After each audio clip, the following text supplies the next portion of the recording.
If you're listening on the YouTube channel, go ahead, hop into those comments. Like Brant said, let us know, Michigan fans, what does this mean to you? What emotions were you going through in this game? Let us know. Hop in down there, man. This is camaraderie. This is a community, and this is what we do. Let us know. I'll tell you, Brant, what it was like for me. And I'll just say this season, just in general, really, I'll take it even further back. The tenure of Jim Harbaugh, the hype, the excitement around when he came here. I remember it like it was yesterday, man, that first game against Utah. They don't win it. Some ups and downs, some bumps and bruises, trouble with the snap against Michigan State. Teams that we thought were really good, and they were really good. Like I think about the Jabril Peppers years, Rashawn Gary, did JT Barrett actually, did they get that first down that year or not? Like it just, for so long we were living there. And then 2020 came and they go 2-4 and it's a COVID year. Everything's a mess. We're all craving football. Michigan looks awful. I'm calling for Jim Harbaugh's head. I think most Michigan fans are. Michigan did not do away with him. Maybe that's the one right thing Ward Manuel did. He gives Jim Harbaugh a contract that says work for your money, basically. It's incentive laced. And Brant, since then, correct me if I'm wrong, Michigan is 40-3 under Jim Harbaugh since that moment, with only losses to Michigan State, Georgia, and TCU. And I can't even describe what Monday night was like for me. I mean, between the Alabama game and then coming and playing Washington, it was like, wow. Waiting since 1997 might as well have been since 1897 is what it felt like. And this is just a special, special team, a special moment in this program. This is what you're fans for, right? This is what sports fans cling to, what they hold on to, and what we all hope for. And they come around once in a very, very long while. And Michigan got theirs this year. I personally will never forget this 2023 season.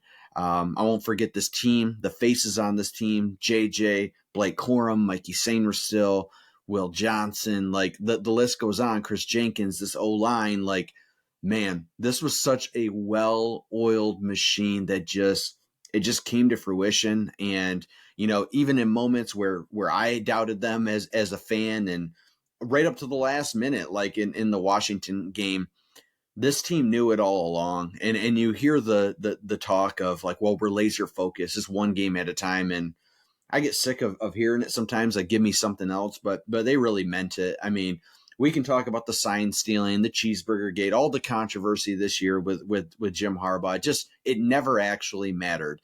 You want to talk about sign stealing and is this tainted? Well, once the sign stealing came to light, Michigan went out and their won 4 of their last 6 wins after that moment were against top 10 opponents in Penn State, Ohio State, Alabama, and Washington. So you tell me who the best team in the country is. I think it's pretty clear.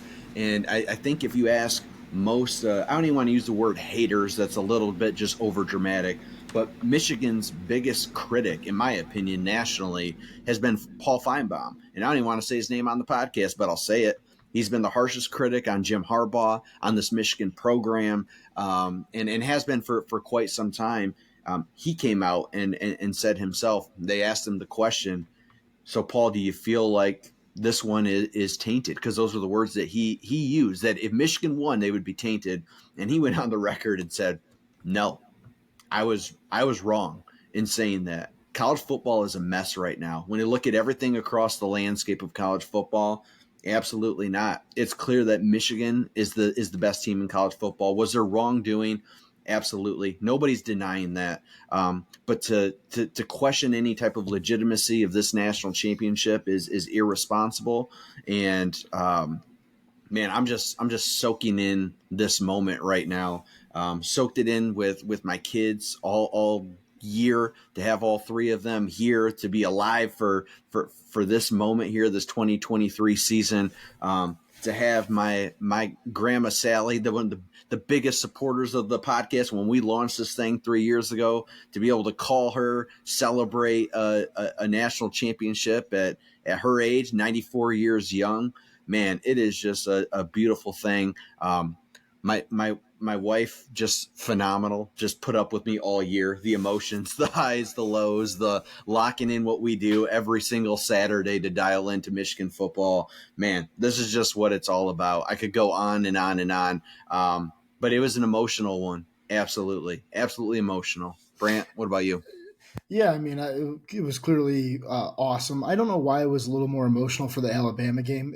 Maybe because we hadn't been over an SEC hump, so it feels a little different. That felt like you slayed the beast that night, and Alabama absolutely is a beast, and it will continue to be a beast. And anything, and any program that wins the SEC, they are just go ahead and consider them a beast. I mean, and Dave, you touched on the sign stealing, the stuff like that, and that's fine. And like you said, there was wrongdoing. Michigan will pay their price. Like if you're a Michigan fan, don't fool yourself. There will be a price to pay. They're going to come ask for something, and Michigan fans until then will just have to be patient and listen to everybody talk their crap. And it is what it is. But you can hold up that banner and say, "Yeah, but we got this." And Dave, to your point, I think if you ask any of the teams that they played, Michigan was more physical. They were better coached, and they were the better team anytime they laced them up. And whether you think going forward in the future that will stay the same or not, 2023 is in the books. That book is closed. That book has a bow on it, and Michigan was the best team. There is no way around it. I do have a small message for if you're a Michigan State fan or an Ohio State fan or a fan of any other Big Ten team maybe coming in, Oregon, Washington, whoever.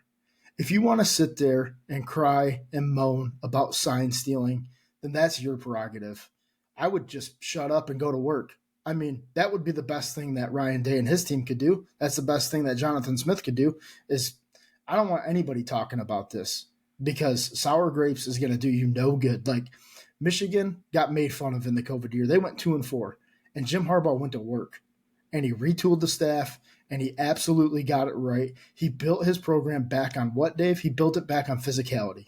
He built it through the trenches, and he just went back to his roots. I mean, the speed and space was a disaster, and everything that goes along with that was a disaster. And honestly, Dave, like Ohio State could recruit dudes in the trenches. Like they could if they wanted to, but they don't. Like they don't have a need for that. They want the skilled dudes on the outside. And that's fine and all, but where has it gotten you the last 3 years? So take a page out of Michigan's. I guarantee you're going to start seeing some people rip out of Michigan's playbook. I mean, everybody always wants to have a good defense, and don't let me put that on the sideline. Obviously, Michigan had a great defense, and teams are always dying to have great defenses. That's obvious, but not everybody is dying to run the ball for 300 yards in a national championship game. Nobody looks at that and goes, that's the team I want to be. They kind of want to be the opposite of that. They want to be the Michael Penix and try to throw for 400 yards, and we saw how that ended up working out. And the one thing I will say about Michael Penix versus J.J. McCarthy was watch how Michael Penix walked off the field versus how J.J. McCarthy walked off the field. Michael Penix is a warrior, first of all. But, dude, he got absolutely slapped around and ragdolled by that Michigan defensive line. And there is no better symbol of how Michigan wins games than looking at those two completely opposite feelings as they walk off. Like JJ was celebrating, obviously, but like he was like not even hardly touched that entire game. And Michael Penix was absolutely beat through. He went through the ringer, and that's just a testament to how Michigan was built through the trenches. And that's why Michael Penix missed some throws. I mean, he missed some throws because he had all the pressure in his face all day. I mean, plain and simple. So to put a bow on the season, Dave, fantastic season, obviously. And I don't know what's going to happen with Jim Harbaugh. I know we'll get into it on the pod. I totally get that. But as of now, Michigan fans, just rejoice. Don't try to look too forward in the future right now. Just enjoy these moments. Absolutely. The last thing, just my last thought on that, because you said a lot of things that were, I'm like, oh yeah, I wanted to talk about that.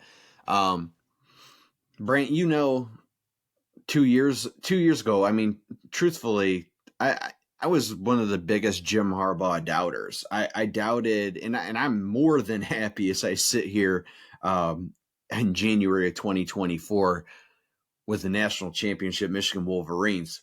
Feels pretty amazing, and Jim Harbaugh, you are in my good graces. But I was the biggest doubter that this formula could work. And it wasn't just Harbaugh's quirkiness, and we know that he's difficult to deal with. I mean, listen to the guy talk for 2 minutes. I mean, it doesn't take a rocket scientist to be like, man, he is just an odd guy.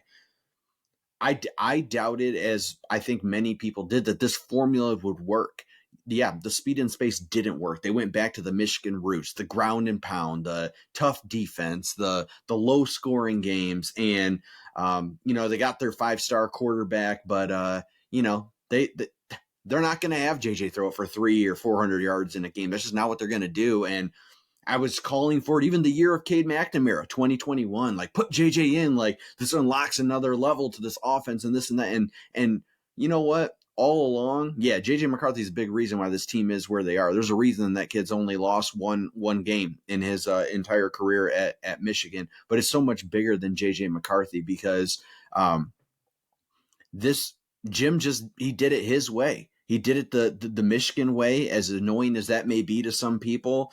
I think you're spot on when you say you're going to see some programs taking a page out of this book, and you look at the national champions over the last several years, and defense tends to win out here. Whether that's Bama or whether that is Georgia, who has absolutely done it on the defensive side of the ball. And I'm not saying they don't have the flashy plays on offense, and Bama and all of that, but truthfully, I think you're going to see this type of brand of football be something that is, it's going to be ingrained moving forward. And when I look at Michigan's roster, Brant, the Stars, I got hung up on recruiting for a long time. Yeah, you and it's did. the last thing that I'll say about this program, and because I want to eat my words, trust me. But you know what? You want to know how many 5-stars I can think of that are on this national championship team? I can think of like 2 and maybe 3. If clearly Will Johnson was your 5-star cornerback. Sure as heck plays like it. Love to have that kid. Donovan Edwards and JJ McCarthy were both 5-stars at one point.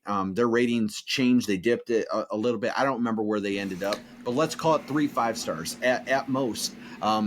Everybody else, 3 and 4 stars. And as Blake Corum put it in the post-game conference, he cut Jim Harbaugh off and he said, "This is a blue-collar football team." And he's exactly right, because they did it their way. They don't need the Maserati Marvs and all the flashiness that you get with some of these guys. And that's no shot at him, but that's how other programs are doing it, man. It's not NIL anymore, so stop calling it that. It's pay to play. That's what most of these programs are doing. And Michigan has done it their way, much to my criticism and dismay at times, where I'm like, man, get with the times. They've been with the times, and their formula worked. And you're right. You put a bow on this, you celebrate it, you enjoy this with family and friends. These national championships are hard to come by, and this 2023-24 season with Team 144 is going to be one that I'll never forget.